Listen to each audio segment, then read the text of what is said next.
दोस्तों, जब भी आप बचपन में ट्रेन से सफर करते होंगे तो आपको रास्ते में बड़ी बड़ी टनल्स जरूर देखने को मिलती होंगी। लेकिन क्या कभी आपने सोचा है कि आखिर इन टनल्स को कैसे बनाया जाता है? वैसे दोस्तों, जब बात टनल्स की चल रही है तो फिर हम उत्तरकाशी में बन रही सिलकियारा टनल को भला कैसे भूल सकते हैं, जिसमें 41 मजदूर 17 दिन तक फंसे रहे। लेकिन हैरानी की बात तो ये थी कि इस टनल में मौजूद सभी मजदूर जिंदा भी थे।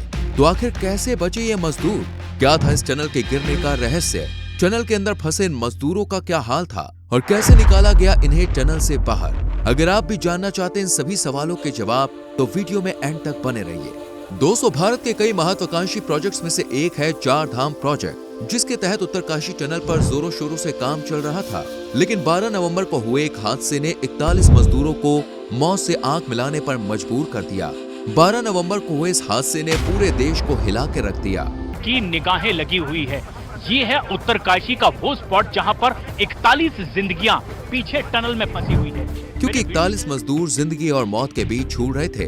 अब इसे उनके परिवार वालों की दुआ कहें या फिर देशवासियों की मन्नत कि 41 मजदूरों को 17 दिन की कड़ी मशक्कत के बाद आखिरकार टनल से बाहर निकाल लिया गया। लेकिन ये 17 दिन 2 किलोमीटर की जगह में मजदूरों के लिए कितने मुश्किल भरे बीते, ये जानकर आपकी आंखें भी नम हो जाएंगी। ये हादसा कैसे हुआ, क्यों हुआ और मजदूरों ने कैसे इतनी छोटी सी जगह में हर पल मौत को करीब से देखा, ये जानने से पहले चलिए जान लेते हैं कि आखिर टनल बनती कैसे है।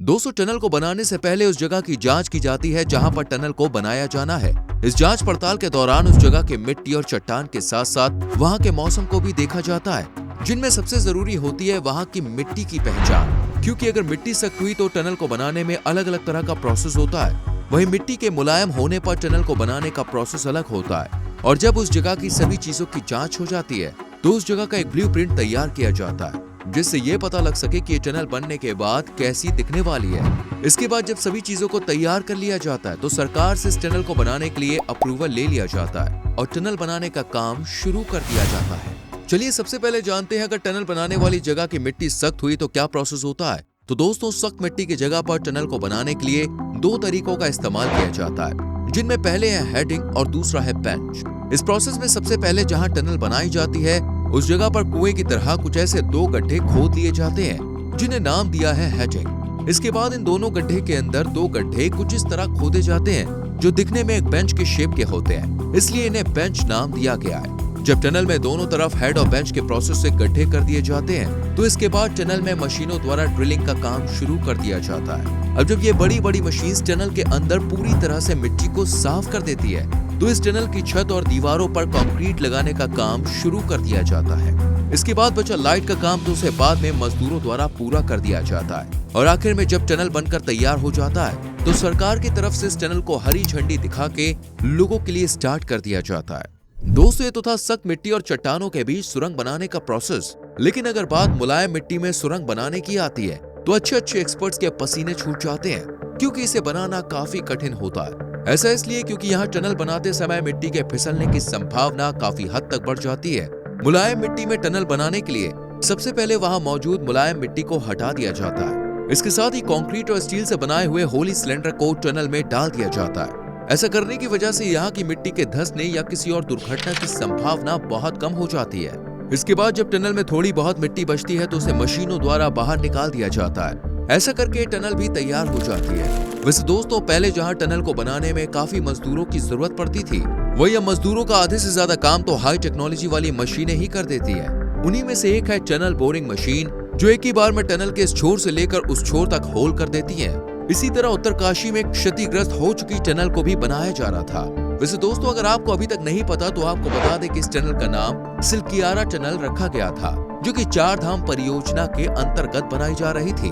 वही बात की जाए इस टनल को बनाने के पीछे की वजह की, तो इसके नाम से ही पता चलता है कि इस टनल को हिंदुओं के 4 धाम यानी केदारनाथ, बद्रीनाथ, गंगोत्री, यमुनोत्री की कनेक्टिविटी को बढ़ाने के लिए किया जा रहा था। यूं तो जल्द ही ये टनल बन के तैयार होने वाली थी, लेकिन दिवाली के चलते टनल में काम कर रहे बहुत से मजदूर अपने घर दिवाली मनाने के लिए चले गए, जिस वजह से टनल को बनकर तैयार होने में थोड़ा समय और लगने वाला था।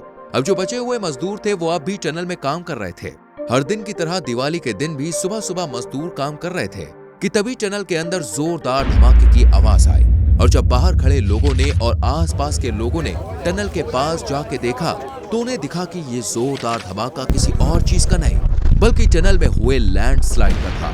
देखते ही देखते धमाके की खबर पुलिस प्रशासन और सरकार तक पहुंची और जल्द ही रेस्क्यू टीम को काम पर लगाया गया। हालांकि जब टनल गिरी तो सभी लोगों को ऐसा लगा कि अंदर मौजूद मजदूर मारे जा चुके हैं। लेकिन दोस्तों, उनकी तरह ही आपको भी ये जान के हैरानी होगी कि जब रेस्क्यू टीम ने रेस्क्यू ऑपरेशन शुरू किया तो पता चला कि अंदर मौजूद सभी मजदूर बिल्कुल सही सलामत हैं। हाँ, उन्हें हल्की फुल्की खरोंचें आई हैं, पर किसी की जान नहीं गई। जब सभी मजदूरों के जिंदा होने की खबर मिली तो उनके परिवार सहित पूरे देश में खुशी की लहर दौड़ गई। रेस्क्यू टीम ने भी फौरन उन्हें बचाने का काम शुरू किया, जिसमें सबसे पहले उन्होंने मजदूरों को निकालने के लिए 70 मीटर में फैले इस मलबे में 900 मिलीमीटर के पाइप को फिट किया। लेकिन इस दौरान जब रेस्क्यू टीम को लगा कि अंदर फंसे मजदूरों को अंदर खाने की जरूरत होगी तो उन्होंने फौरन उनके लिए खाना भेजने की तैयारी शुरू कर दी। इसके लिए उन्होंने 6 इंच के पाइप को अंदर डाला, जिसके जरिए तकरीबन 8-9 दिन बाद मजदूरों तक खाना भेजा गया। एक तरफ जहां टनल के अंदर फंसे मजदूरों का बुरा हाल था तो वहीं बाहर उनके परिवार वालों को भी अपनों का इंतजार था। दोस्तों, अब तक तो मजदूरों को बचाने के लिए टनल में सिर्फ सामने से खुदाई की जा रही थी, लेकिन जब सामने से खुदाई करने में रेस्क्यू टीम को खतरा महसूस हुआ तो उन्होंने टनल के ऊपर से खुदाई करनी शुरू कर दी और ऐसे ही एक के बाद एक कई बड़े बड़े मिशन चलाए गए। इस दौरान कई मशीनों ने भी दम तोड़ दिया, लेकिन आखिरकार तमाम लोगों की कड़ी मेहनत के बाद उन सभी मजदूरों को 17 दिनों बाद यानी 28 नवंबर को उस टनल से बाहर निकाल लिया गया। वैसे फ्रेंड्स, अगर इन 17 दिनों के संघर्ष की बात करें तो उनमें से एक मजदूर ने बताया कि उन सभी मजदूरों को टनल के अंदर बहुत डर लग रहा था। उन्हें हर पल ये डर सता रहा था कहीं ये पूरी की पूरी टनल उनके ऊपर ना आ गिरे।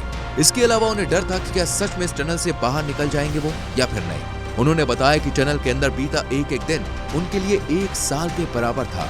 लेकिन फ्रेंड्स, जहां उन्हें टनल के अंदर डर लग रहा था वहीं बाहर से रेस्क्यू टीम के जरिए उनके लिए ऐसी ऐसी चीजें भेजी जा रही थी जिससे उनका ध्यान भटकाया जा सके, और हुआ भी कुछ ऐसा ही। वैसे ये बात तो आप जानते हैं कि हमारे लिए 12 तारीख की दिवाली थी, लेकिन जिन जिन घरों से ये मजदूर इस टनल के अंदर फंसे हुए थे उनके लिए असल में दिवाली उस दिन हुई जब उनके घर के सदस्य मौत को मात देकर सही सलामत घर पहुंच गए। जी हाँ दोस्तों, इन सभी मजदूरों के घर वालों ने अपने अपने सदस्यों का बम पटाखों के संग स्वागत किया। अगर आपको भी इन मजदूरों के बाहर आने की खुशी है तो वीडियो को लाइक जरूर कीजिएगा और चैनल को सब्सक्राइब करके बेल आइकॉन प्रेस करें जिससे आने वाली वीडियोस मिस ना हो। मिलते हैं अगली वीडियो में, चलते हैं, बाय बाय, टेक केयर।